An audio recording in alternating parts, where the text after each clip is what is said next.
Good morning, everybody. It is Middle Earth Readings time. My name is Maggie Rose Cunningham. I'm your host, and we are going to be looking together at the planetary movements through the runic wheel from the 12th of September today through to the 25th of September. It's a bank holiday Monday here in the UK for our Queen's funeral, so I will not be broadcasting next Monday. And I wanted to acknowledge that from emails I've received from people and messages and talking to people both within Hearthspace community and within other communities that I am part of, that there's it's a time of real, I feel like a time of fragility, and not in a bad way, in a way where we get to feel into what's strong, what's less strong, what needs to be released, what we want to celebrate in the world. Maybe sensitivity is a word that we could use as well. It's a time of great sensitivity, and that is for some of us through grief, through the collective grief that I know is here in the UK, and that's something that I'm feeling and wasn't expecting to feel as strongly. Grief for what's past, grief for all sorts of other things. Excuse me.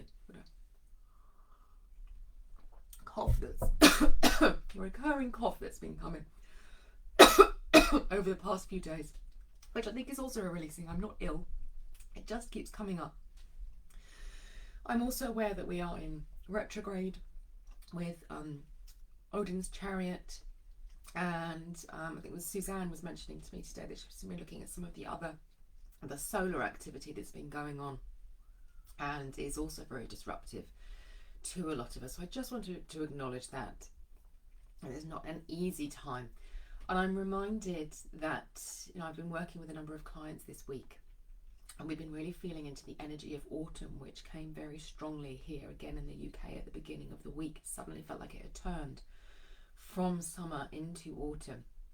I was reminded of the way in which the trees, when they haven't been dried out as they have here in the UK, they sort of went from green to brown and dead very quickly.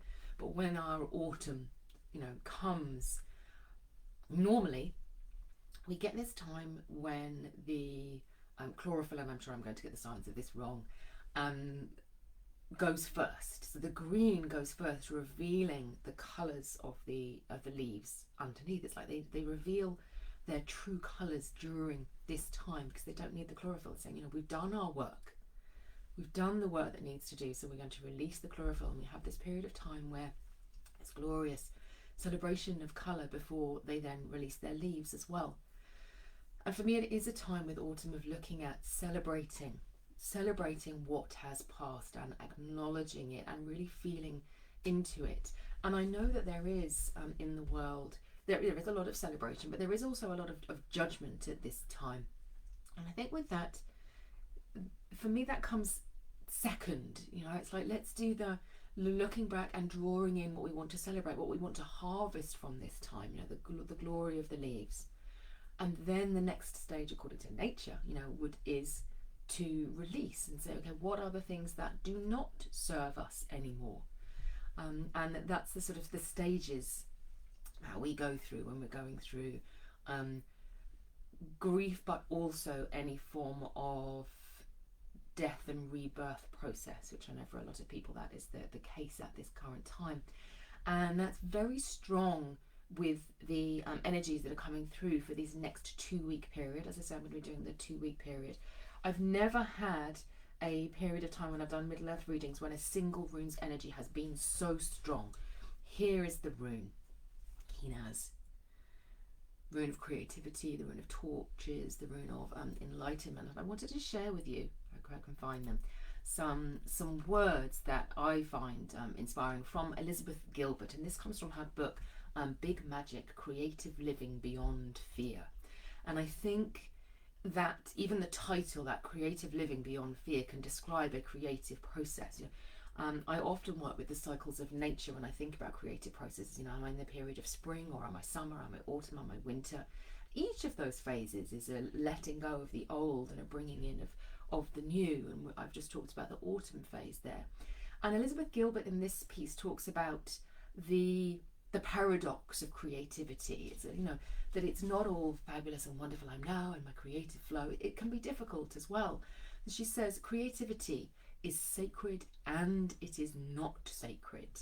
What we make matters enormously, and it doesn't matter at all. We toil alone, and we are accompanied by spirits. We are terrified, and we are brave.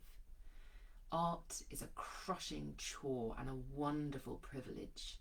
Only when we are at our most playful can divinity finally get serious with us. Make space for all these paradoxes to be equally true inside your soul, and I promise you can make anything. So please calm down and get back to work, okay? The treasures that are hidden inside you are hoping you will say yes. I wanted to share that quote from Elizabeth Gilbert at the beginning of this session because the Kenaz rune is going to be becoming more and more powerful, and it can bring feelings of great elation and I got this idea, it's going to be great, it's going to be wonderful, and then it can bring that crushing fear of it is not good enough. It can bring that perfectionist through really strongly. It can bring that comparisonitis through really strongly. It can bring that procrastination, even my brain wouldn't do it then, procrastination through really strongly. It can bring the highs and the lows, and it's saying, journey through them. What can we do to tend to our creativity, and perhaps to recognize that it is a cyclical process? Where am I now in the process? Am I in the autumn space of celebrating what I've just done and giving myself a space to breathe, and then letting go of what is done and past, so that something new can come in? Or am I in that initiating phase, or am I in that doing phase where I need to do and keep walking forward without questioning myself, that the questions are going to get the better of me? Or am I in the rest phase? There's lots of different phases to our creativity.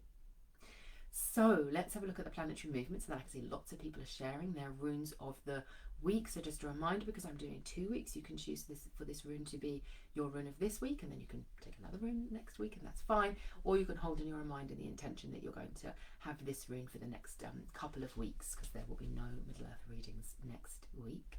So we have on the 14th of September, the first of our Kenaz movements. Where's my Kenaz? Here we go. Visual aid. First of our Kenaz movements is Odin's chariot is moving back into Kenaz. So this is a slightly uncomfortable energy because it's it's retrograding. It's going back. Just revisiting this, which is why I wanted to bring the Julia Cameron. I'm sorry, Julia Cameron and Elizabeth Gilbert. I always get them confused. The Elizabeth Gilbert quote in, because it's useful for us to recognize that is where we might be. It brings that sense of sometimes we are in a place where we feel patient, sometimes we're in a place where we feel frustrated, sometimes we are struggling to initiate, no new ideas are coming through, and that's what I'm finding to be really difficult. For some of us, you will have the ideas, they'll be bubbling, but actually that push to birth them and manifest them can be difficult. So it's, in many ways, it's thinking about it perhaps like a little cauldron where you've got the heat underneath and it's just not boiling yet, and it's like, what do I need to do to let that boiling energy come through, and allowing that, forgiving yourself for that, just saying, okay, I'm going to take a little step back. I'm going to look at where am I in my creative process right now. Is there anything that I need to let go of? Is there anything that I need to tend? What could I do to just give myself permission to be in this space for a little while? Because I'm hot on the heels of Odin's chariot, which is slowing the energy just a little bit. You're going to have Suna's chariot, the sun, moving into Kenaz, and she's going to bring a little bit more access to the creative energy, so you can start to harness it whilst recognizing that whatever your inner voices are, inner demons are inside, may still be there whispering away. And it's almost a question of befriending them and saying, okay, no, imagine Odin on this an initiatory journey out into the world, and he goes with the constraints of the moment, and he uses those moments as an opportunity for whatever it is that he, that he needs to do. So we can do that at this point, and we can recognize, okay, yes, so I'm noting that, I know for myself, when I'm in the middle of birthing a new project, and I am in the middle of birthing a new project at the moment, I withdraw. I step backwards. I have that sort of withdrawal moment, and I have to be kind to myself and say, I move back forwards. It's fine. It's fine. It's fine. And I can get this. I get this tension between the part of me that is really, like committed. I'm going, and the part that's going, hold on, and I get that withdrawal, and I disconnect from people that normally I would reach out to for support and to share, and that's part of my process. And it's like I think, how can I work with this process and recognize that there will be times when I am going to withdraw, and that's okay, and I don't need to judge myself. But how can I very gently reach back out into visibility, reach back out into connecting with people who I know will provide me with what I need, and then to trust that that is the case. And I think that's partly because when we step into the unknown, we don't know what it is that we need. And my tendency, therefore, is to go, okay, well, just step off from everything. And so it's looking at that and saying, okay, this is just a learning for part of my process. So Odin offers us that. It's an introspective time. Odin's chariot retrograde is an introspective time, but it can make it difficult for us to do the external work. But Suna's chariot in Kenaz is going to help with that. It's going to bring that strong, transformative energy. So for Kenaz, there's a sense in which honouring its energy, whether you're saying, actually, I'm going to go out and I'm going to do some research about something, or I'm going to do some journaling or some poetry, or I'm going to make something, even if it is, your dinner, just recognising that you're honouring your creator in that moment. You know how Elizabeth Gilbert was talking about it's both the sacred and the not sacred? So it's almost saying, at any point, where is the creativity in this moment is what you can look at to bring more of the Suna's chariot energy in, and to feel the challenge of Odin's chariot and Kenaz less strongly. Then on the 23rd, so we've got a big gap where we can enjoy that Kenaz energy, and be aware of our process and allow it to come. We have Forseti's hall. We're entering Forseti's hall, Glitnir. Now, Forseti he's known as a judge. He's like a mediator. He is, unlike Tyr, who you might say is like the sacred truth, the judge of sacred truth, or Odin, who is there and sort of the All-Father. He's interested in the affairs of mankind. He can be relied upon to help us to feel into balance and discernment.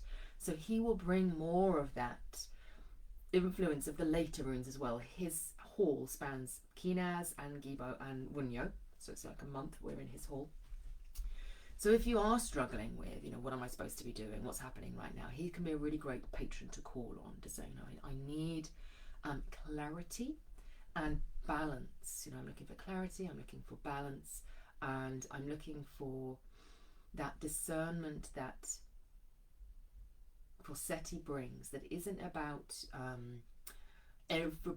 one person winning. He's a mediator. So if you say you've got two warring people, you've got the one of you who's like, I'm trying to initiate the project, I'm going forward, and you've got the other one going, no, I want to hide. He says, okay, how can we meet both of your needs? So he's really good for that if you're feeling a sense of frustration, or as if things are clashing inside you, so you've got different voices saying different things inside you.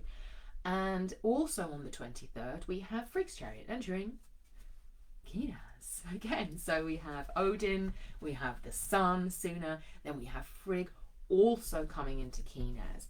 And she is again asking us, how can we step into creativity more here? And the question that she asks you to consider is, how can I be of most service to what I hold sacred? Because she is so much about service to her realm. The support that she offers is the support of moving out of ourselves, out of the space of ego, where everything feels hard and difficult. We think people are going to judge me for doing this, or is this the right thing to do? I was talking about like the perfectionist and all of those things. She says, scrap all of that. Just ask the question: how can I be of most service to that which I hold sacred? To that which is important to me in my life, and move forward from that place. It's a soothing, calming, slightly watery energy after the fire of Kenaz. Frigga's an earth goddess, but she also has that water is strongly associated with her as well. So she offers that soothing for us, which is, very, very important when we get stuck in our heads. She's saying, no, feel into the service, feel it down there in the belly. What is it that I am here to serve in this lifetime? From that place, it can't be wrong, because it's offered as an act of service to that which you hold dear within your heart. And then our final movement is on the 25th, though. So on the Sunday before the next Middle Earth readings, we'll have the new moon, and the new moon is in Kenaz. So this is a time it's a renewing energy. So you might feel as if through the course of from the 12th through to the 25th, what we're looking with the Kenaz energy is these almost like these external shells, these outer shells of how you have related to the energy of Kenaz in the past, how you think about your creator, your creative self, how you access your creative self, what that means to you, what that means to for some of you it will be, oh yeah, I'm a creative person. For other people, no, I'm really not a creative person. Both of those are beliefs that have been created at some point in your mind. And so Kenaz is bringing that really strong questioning energy and saying, what about this perspective? What about this perspective? What's possible for you if you do this or if you do that through the course of this month?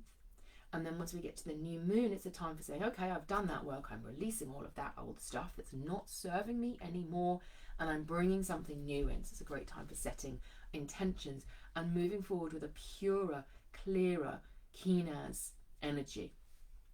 So just bringing you back to that visualization of the leaves on the trees. When it feels hard or difficult, remembering the glory of the colours of the leaves as they release the green chlorophyll to reveal something beneath that has always been there. But now it gets to show up in its true colours, and they are vibrant and strange and distinctive and glorious, a lot of the time. For some of us, we might have to work a little bit harder at that because we've had these very long, dry, hot summers, so a lot has already gone brown. But it's still there, and it's looking for that, and it's feeling really deeply into the energy of autumn and knowing that it exists inside you. Allowing that autumnal process to be recognised as a creative process in its own right, and then allowing it to release so that you can step into the new. That tiny Kenaz spark that burns all the way through the later winter and the later autumn and the winter, and is waiting to birth something new and vibrant and fabulous in the spring. So let's see about your runes for the coming week or couple of weeks. So Candice, you have Ewaz reversed. And for me, because Ewaz is the rune of partnership, and I've been talking a lot about partnering with creativity, but you might want to think about that in all sorts of different senses in which partnership is important to you. That sense of guidance, of knowing when to act, when not to act. When it's with the Ewaz reversed, it can feel sometimes as if, I'm lost, I don't know, I don't have that, no one else is telling me how to navigate this. That sense of losing your rudder a little bit. And the piece that I've just shared around bringing presence to your own process and bringing presence to what's happening in nature around you, Ewaz is asking you to dig that bit deeper and to dig into that sacred partnership more deeply. I'm reminded of, in sort of classic mystery traditions, you have the initiate, and the initiate stands on the threshold, and they're normally blindfolded. There's a period where they're blindfolded, and they have to take those steps forward, and they don't know what's there. They don't know what's there. They don't know how long they're going to be walking. They don't know what's going to greet them. And the process of initiation is one of feeling like, I am taking these steps alone. I'm stepping out of the old and into something new. And I do it blindfolded for a period of time, which to me, with the Ewaz rune being reversed, is a feeling of being blindfolded. And it's saying, take those steps, move forward in trust, and then you will find what's on the other side, and it's always something good. So the support was always there, but it's that we have to be cut off from it in order to recognize it and recognize what it is that we miss. That's the important piece, of saying, what is it in those moments when I was alone that I was really grieving for? Esther, you have ingus, so we've got the rune of the seed. It looks like a little diamond shape, or it can look like a sort of DNA helix as well. And it's tapping into this Kenaz energy that I was talking about, going up to the new moon. This sense of something longer term and needing to preserve energy. I've been talking about patience quite a lot there as well. So for me, there's a suggestion here that if you have ideas for something that feels quite big, maybe sort of longer term, it's saying trust them. It may be that you don't have the energy for whatever it is that you're doing in the current moment. What is happening down deep below, and it's not a question of pursuing it. Whereas with Candice, there was that sense of, I'm going to dig deeper, I'm going to trust, I'm going to move forward. With the Ingu's rune, there's a sense of something has already been planted, which will come to fruition, but it will take some time to come to fruition. So the trust here is the trust of being able to sort of sit back and say, yes, that's going to be okay. What my job is to tend to my own energy, to maybe look at some of the things that you're doing now in the current moment and say, is this, what can I release to allow more energy to go towards that longer term seed? So you might want to have a little look at that, to say, the priority is whatever is on the little bit further horizon that you may not be able to feel into yet, but it's there, it's coming. Erica, you have Kenaz for the week, so we've got the sovereign self coming through. I'm seeing the Kenaz shape in your Kenaz rune of these almost like two opposing forces, their backs to each other, making me think about things like the god Janus, obviously he's not northern tradition, who one looks in one way and one looks in the other, or Sumar and Vetra, who move around each other, whereas in this example they've got their backs to each other. It doesn't feel negative to me. It's almost like there's a lesson here that the Kenaz rune wants to bring.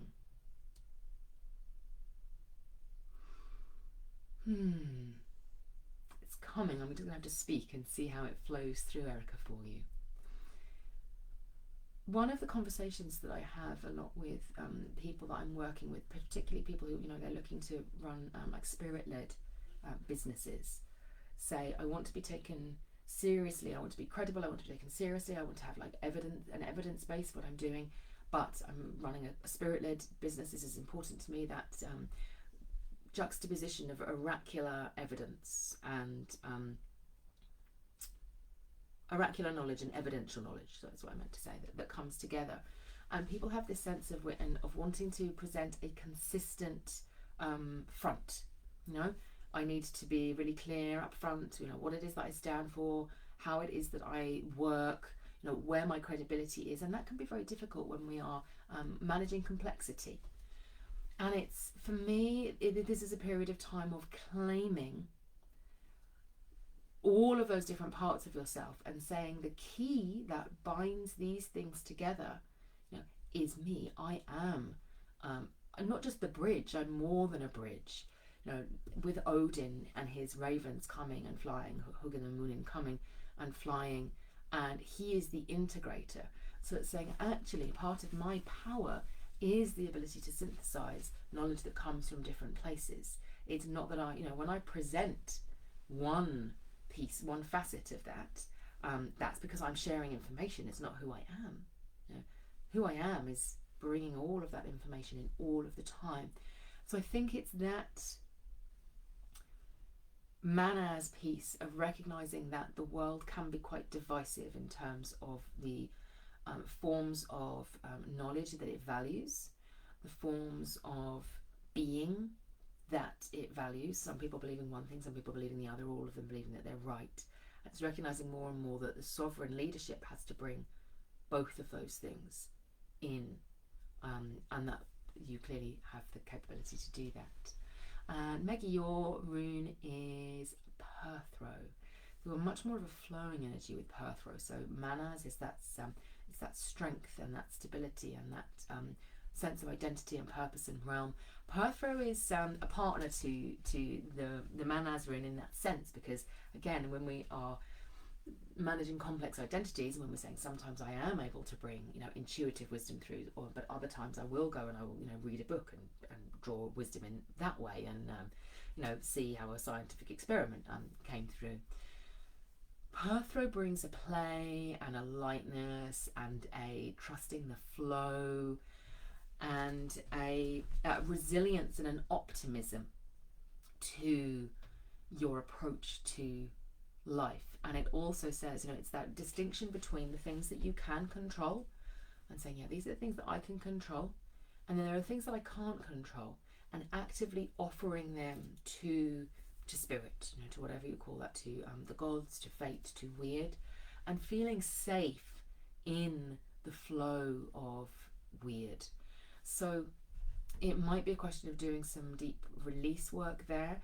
If you find it difficult to trust the flow of fate, if you want to that sense of I feel more comfortable when I'm in control, then that's something to work with, and to sort of feel the Perthro rune as being like a channel, like a silver river or a pool that's flowing around you.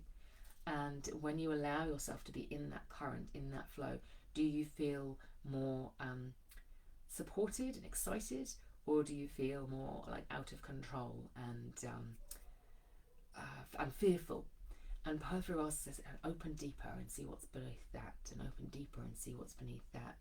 Maybe recognizing that if there are some things within the flow of weird that you find challenging, that now is a good time to release them, perhaps working with a healer or a guide to help you to do that.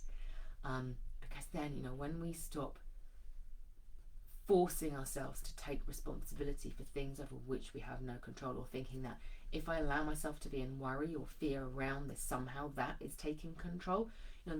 Lots of people that I work with do the mind churn. If I keep thinking about it, keep putting my attention on it, keep thinking about it, keep putting my attention on it, then it's in control. It's almost like a superstitious piece there. Perthro invites us to release that and allow ourselves to be to flow with and to surrender to fate. So I leave that with you there, Maggie. Marie, you have Rado. So this is again a different piece. There is a movement and a momentum with Rado, and we are actually in the half month of Rado, which reminds me that I should post the Rado video in the hearth space, which I do not believe that I have done. So there is a rhythm to Rado which we can use and we can harness.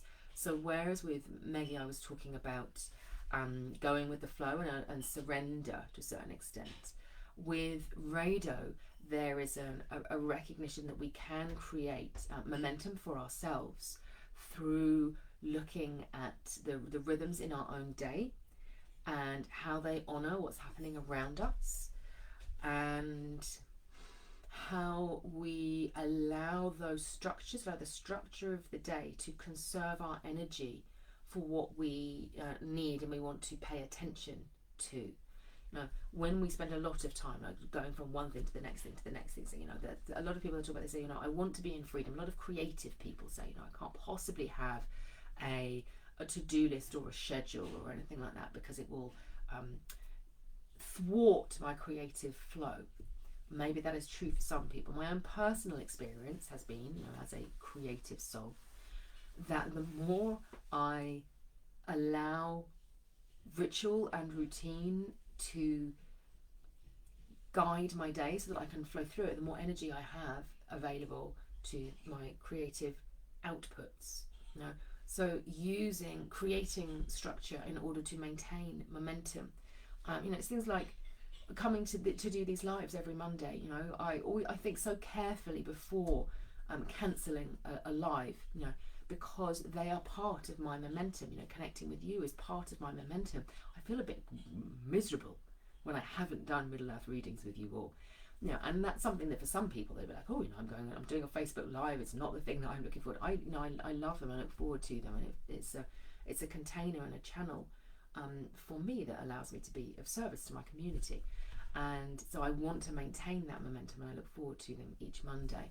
And also when I structure my week, I try to think about those things, what's going to sustain me and keep that momentum going, and charge me up for the next activity that I'm going to move forward. So mindful attention to the rituals and the routines in your week that will support you in gaining momentum and keeping it. Maggie, you're saying you definitely feel very tired and sensitive. Yeah, I think so many people are reporting that at the moment. Lisa, morning Lisa. You have Ansus today, so this is slightly wilder energy. I'm just feeling into Odin's chariot, how Odin is feeling around that, because obviously he's in Kenaz, and there is a sense in which actually I'm reminded that the flame needs that oxygen. It's actually, for me, I'm really feeling breath work there, Lisa. That sense in which the deeper we breathe, very simple, the more energy we have. And it's almost thinking about that. It's saying, okay, what could you do to if you use taking a deeper breath as a metaphor, you can take a deeper breath as well. I'm really feeling really tired right now. Take a deeper breath. Start to bring that energy right up. But you might also think about it in terms of energy reserves, such as water. How could I increase just by one bit my water intake? How could I make the next hour as much momentum as possible through this next hour? One of the things that I often do if I'm feeling a bit is I take my shoes off and I go and I walk around my garden, sort of earthing the energies and getting that back up again, connecting with the grass, connecting with the earth. And then I have more energy for the next hour. So for me, Ansus is asking you that question. It's saying, what could you do to take a deeper in-breath before you then push on the out-breath to release the thing that you want to bring into the world? So obviously we've been talking a lot about creativity, but you could think about it just in terms of managing your energy cycles.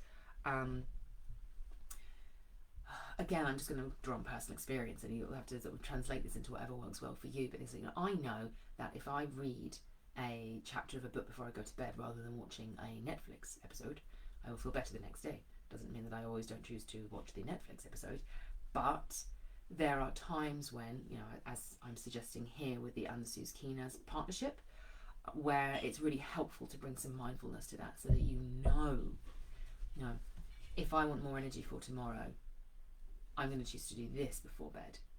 I'm going to choose to do that. I'm really bringing some mindfulness to that, is what's coming through with your Ansus rune there, Lisa. Diane, you've got Iwaz.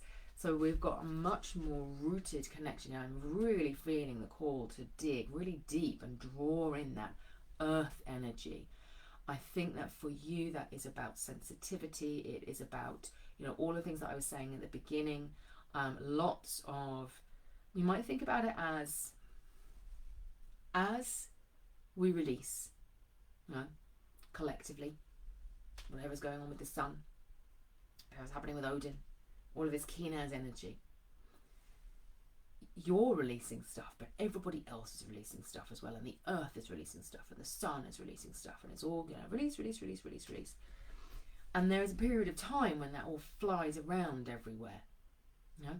And I'm feeling a real strong need for a defense against that for you, Diane. So it is rooting really deeply into the earth, but also paying a really careful attention to your energy body, creating like a golden web of light around it, and working very mindfully and consciously on allowing that golden web to release whatever you don't need out, but that it is not drawing stuff in. I think that is incredibly important at the moment. Almost a sense in which I'm thinking about, I don't know why glass is coming to mind. It's like the furnace, we've got Kenaz, we've got the I was thinking about the smith, but what I'm actually seeing is like a glass furnace.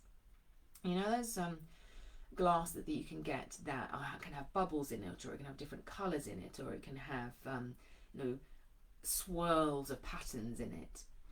And it's almost like saying, at the moment, think of yourself as being like a glass blower, and your energy body is forming itself again. It's renewing and forming itself again. And so you're very susceptible to, if there's other energy that doesn't belong to you, it could get in there and it could solidify and harden within your energy field at the moment. So don't let it. It's basically saying keep the energy field clear and purified daily, if not more, is what I would suggest through this period of time. And for me, that's coming right up through until the 25th. That's important. When you have that new moon, you could then use the new moon to really anchor that down with the Iwaz rune, rooting it down into the earth. You might at that point think more of the tree, and there's like a canopy as well. Imagine at this point it's like your canopy has gone. It's been almost like you've had an early autumn, and it's released so that you're quite energetically naked right now. And that's why you need to do this. You're going to create the golden net, a little bit like the goddess Sif, whose hair gets cut off. She's often seen as representing the harvest, and they make her a golden hair instead. You're doing the same sort of thing. You're creating this golden web around yourself while your canopy regrows, and then your Iwaz defences will come back into play. The natural Iwaz defences will come back into play, possibly even stronger than they were beforehand, if you allow that to happen. Chen, you have Thurisaz, so again, we're getting some hard, I'm going to say hard hitting, that's wrong. That's not what I mean. Just seeing the sort of this defensive, strong runes coming through now. Iwaz, Thurisaz, we're here. We're not messing about. Thurisaz, the first thing that comes to me, I think because it's come after Diane's, and often these, they come and they speak to each other. Thurisaz, oh yes, I want to be recognised as being a defensive rune as well. I'm seeing a warrioress at rest. Imagine you're in a sort of Viking settlement. There's they look like tents, but they're sort of like leather, skin tents from travellers who've set their tents up, and we've got the halls, the sort of low stone, and then there's a big thatched roofs over the top, and there's these tables that have been set up, and there are warriors, some of whom are part of the tribe, and others of whom have been seconded in by the chieftain. They've been paid to come and defend them, and everything's going well at this point, and so they're not in battle. But this particular warrioress, she's one of the warriors who's come, and she said, yes, I'll pledge fealty to you to help you with this particular battle, this particular outcome. I'm not a member of your tribe, I'm coming and doing this. Because she's not a member of the tribe, she is going to want to, just in the way that she holds herself and then what she's wearing and those sorts of things, just demonstrate her status and her power. Not in an aggressive way, because these people are her friends and her allies that she's chosen to be with, but she's using her Thurisaz power just a little bit. So she's not using the Iwaz. The Iwaz is a reasonably quiet internal, it's like a staff. Whereas the Thurisaz energy is a little bit more flashy when it needs to. It does say, here's the glint of my sword. Here's my shield, which yes, it does have quite a few like pock marks from other people's swords crashing into it, but it's doing well. Here are my tattoos or my tribal insignia. All of these things are important in the way in which she signals power and status, so that she's respected within the tribe, and she doesn't have any trouble, and she and others come and fight by her side, and she's trusted to work with them.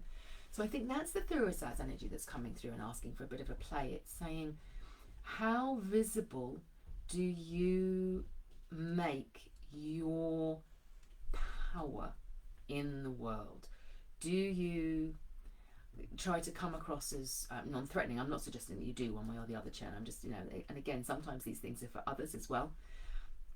How comfortable are you to stand out in your fabulousness is, I think, the best way of describing that. And it's the Thurisaz energy that says, yeah, I'm going to stand out in my fabulousness. Thanks very much. It leads on eventually to the Manaz rune, that sovereignty piece where, I claim the room, I claim the space. Thurisaz is going like, how do you do that? How do you do that? So have a little bit of a play there. It might be about, what you wear, but it can also be about how you carry yourself, how much you make eye contact with others, how comfortable you are listening to what they have to say and not always trying to create harmony in the situation or please or placate. No, it's just having a play. Thurisaz is saying, play with me, Chen, see what's there. So maybe that's like a creativity project for you to have a little play with. I can see that it's your birthday as well on the 24th, so happy birthday for then. And perhaps, birthdays are always points of initiation as well. They're rites of passage. So I feel as if Kenaz and Thurisaz there are saying, let's have a little bit of a play with standing in your power even more strongly. Ready for your birthday to come forward to say, what presents do I want to bring to the next year? Felicity, you have Ewaz. So we've discussed Ewaz reversed right at the beginning. So let's look at Ewaz upright. There's a momentum, there's a swiftness that I can really feel around this one, Felicity. I think that if you feel any sense of frustration with like others holding you back, there is a sense of saying, well, how can I move forward? I'm just like seeing you on a steed, this great steed. You look very cool, I have to say. It's a bit like if anyone has seen the Rings of Power series on Amazon Prime, highly recommended. In the last episode, I'm not giving anything away, Galadriel is on her horse, and I don't know how they've done the billowing of her dress, but I'm seeing Felicity looking like that. She looks awesome at this point. There is a real recognizing actually freedom as a partner for you in life is, I think, what's coming here. It's almost saying that freedom itself, if freedom was a person or a companion spirit for you, what would it claim for you? What would it say? This is what I want to do in the moment. Claim freedom as an ally for you from this time, through to 25th or maybe even beyond. Play with that, with the idea that freedom has come forward and said, I wish to be Felicity's spirit ally. Because she needs more of me in her life, I'm going to be her partner. I'm not going to say anything more. I think that's it. There it is. It's just freedom. Go for it, Felicity. Then Suzanne, you come, the bearer of the runes. So Suzanne, you have Issa for you. There is a little bit reminiscent with Diane, I was talking about the glass blowing. But there is a sense for me in which I'm seeing almost like, again, there's the energy field, but it's an Issa energy field that's there and it's still and it's stable. But there are little bits of material inside the energy field that perhaps were yours once, but maybe not, that you have carried on behalf of others, like through this lifetime, potentially through previous lifetimes as well. That because of what's happening outside in the world, it's almost like a magnet is trying to pull them out now, and that can feel very uncomfortable because of the Issa, the ice. And so it's a question of, it's not just allowing. I think the problem with the allowing is that it will just continue to pull, and it could be quite a painful process there. It's almost, I would say, like using the Kenaz power to partner with your Issa rune. So even though it feels like a little bit uncomfortable to do that, because Issa likes that calm and that stillness, but it's saying at this particular time, letting the Kenaz rune come, and even if it's like if you're able to do a healing for yourself or ask somebody else to do that for you, or work with the visualization of saying, this is the energy field around me, and feeling the shimmering of the ice, and then just feeling, okay, this bit here needs to be drawn away, and then using the Kenaz rune, possibly the Suwelo rune as well with the sun, to melt that part of the ice and allow what's old to be drawn out, and then allowing the ice to reform. And when you're doing that reforming, it's honouring the Issa rune then. I was talking with Diane about the opportunity to really cleanse and clear her energy field and set something new. And for you, it's that, you know, we want to return your energy field back to the stillness and the calm and the centeredness of Isa. But the Kenaz rune is there offering itself to support with that work. Possibly something you could do with a new moon there as well, but opportunities to do things up and before that point too. I hope that's helpful, Suzanne. Then Jen has north is, so fiery rune, deep contrast to Isa. This fiery rune of necessity and being called forward. It can feel quite like in the gut, sort of inside, like deep instinctive. Oh, what is that? That's really uncomfortable for me right now. What is it that I need? That's really and it's a question again. There is some allowing yourself to sit in that space and tend to that feeling and bring warmth and softness and fluidity to that deep knowing that may well feel uncomfortable and challenging and difficult. And very gently then allowing that to come through and saying, you know, what is it that you need? And instead of asking what is it that I need or what am I feeling, it's recognizing that the need is trying to speak to you. So asking, you know, the need, what is it that I need? What is it that you need? Apologies. And continuing to surround that need, saying, you know, you don't need to change. I'm not trying to remove you. I'm not trying to get rid of you. I'm not trying to repress you. I'm not trying to fix you even. I'm just bringing that warmth and that understanding and that willingness to listen and be present with you to our space. You know, what is it that you need? And it may be that you find that some of those, I'm just feeling the sensations that for me it's coming like around the belly and the solar plexus. It might also be in the hands a little bit.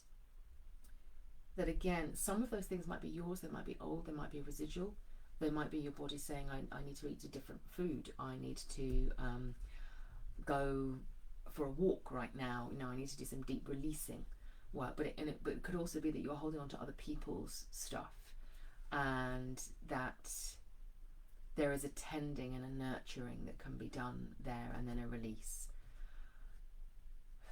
It's a little bit like if you've ever done shamanic cord cutting, you'll know that, you know, if we just cut the cord and we don't offer the healing as well, they can reform. So we want to, it's that bringing that really warm healing energy to the Northers rune, allowing it to speak, allowing it to take up space, you know, maybe journaling on what you're feeling or what's coming through, and just bringing that curiosity and that tenderness and not, you know, no judgment into the space. Is important there. You know, that will over time allow the Northers rune to relax and to reveal those sort of golden deeper colours of what happens with the Northers rune when our needs are tended to, and you know, and it brings that strength and that power and that ability to hold on to the glorious and the delicious. Is also the provenance of the Northers rune, but it won't do that unless we've got rid of the stuff that is going, tend to this, look at this first. So very gentle, being very gentle with that. Rebecca has Dargaz, so we have the rune of the day, sort of sudden transformation.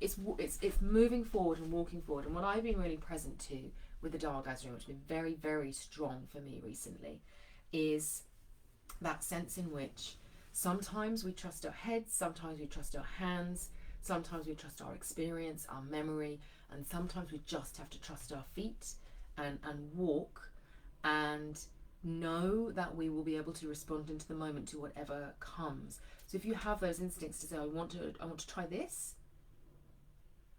it's leaning into them, trusting yourself as you move forward into them, trusting yourself that you will be able to respond in the moment and that nothing you do can be wrong. There might be learnings that come from it, but there could also be profound opportunities that come from doing that as well. So, you know, I've talked about frustration and patience and procrastination sort of coming through a little bit. I don't sense that that's the case, but maybe the knowing brain that wants to sort of say, oh, well, this is what I predict will happen and this is what this is what happened in the past, you know, may come through and provide like a buffer or a cushion. And it's saying, let go of that, you know, let yourself move forward into this new space, and trust that you will be able to respond in the moment, that you don't need to prepare and over prepare for it. Troy also has Ewa, so I'm going to direct you to what I shared for Felicity. There's a reassuring piece that's coming through with Ewas for you, Troy, which is slightly different to Felicity's. Whereas for Felicity, although I could see the horse, she was being carried by the horse, it felt to me as if, you know, that freedom and the air, the horse was having its own good time and Felicity was having hers, you know, and they were sort of, yeah, well, it's nice that we're together doing it, but we are claiming that together. Whereas for you, there is more of the union with partnership itself that's coming through. Yeah, there's a sense of camaraderie that is, I think, important at this point. So it might be a question just doing a little bit of an inventory of who are my people, who are my spirit guides at this point, where is my space, you know, those questions about when we feel that sense of belonging. You know, I was talking to Chen as well about the warrioress. For you, your warrior self needs their tribe at this point, to acknowledge, you know, to provide that acknowledgement of, you know, when we come together and we're like, yeah, we can see each other. It's like the old friends who have known each other from the beginning. It's that sort of feeling. So it's just having a little bit of an inventory about, first of all, you know, who are those people or places or spirit guides who know you well and who you feel at home with, and then making sure that you spend some time with them. And perhaps this creative period of time in the Kenaz new moon is about opening yourself up to the possibility of creating new bonds, new partnerships, new friendships that are going to serve that function for you as well. You know, that sense of sometimes some of our tribe exists in the place where we've come from, and sometimes they're waiting for us upon the horizon. It's almost a sense for me in which connecting with those members of the tribe who you've known before, even if some of them may not be available to you anymore, it's that act of the feeling of knowing this is what it feels like to be seen and supported, and then reaching forwards to say, that's what I want again, that's what I'm looking for on the horizon, and co-creating with destiny to say, this type of partnership, this is what partnership feels like to me. Giving a little bit of instruction there to the universe by honouring the partnerships that have been the most fulfilling to you. Let me see here. So Diane says, I love that you're wearing the autumnal colours. I am wearing the autumnal colours. I was like, I really want to, you know, move with the season's energies, and this is also my colours. I like them as well. So I'm just at one with the autumn at this moment. Candice says, I felt stuck lately, like I can't see where I'm going. So it made a lot of sense. I'm really glad that's helped. Maggie was saying Perthrow was a typo. Oh, I see what you mean. Don't worry about that. That's absolutely fine. I knew you meant Perthrow. That is fine. I'm very good at deciphering most of the time what runes people mean. And so helpful. That's good. Chen, you're saying I usually hide, and that's interesting, isn't it? It's just bringing some curiosity to that. Yeah, she loves the idea. You love the idea of standing in your power. Thank you for the reading. Wonderful. I'm so pleased. We look forward to greeting you in your power. We see you already. Don't you worry, Jen. We see you already. No need to hide here. And Felicity says, off to get a suitably billowing dress. Excellent. Loving it too. There's a bit of standing in your power going on there. And Susanna is saying, thank you. Issa Moon and Kenaz First Red Rune. Absolutely. So they will partner for you. And yeah, that makes a lot of sense as well, doesn't it? It's those like really primal energies of self coming into play here and working with them as partners. So it has been lovely to see you all. Wishing you many blessings over the coming 2 weeks. However you are flowing, whatever your partnership with creativity at this point, however fragile or sensitive you are or are not feeling at this point, however you are responding to the energies of, autumn if you're in the northern hemisphere.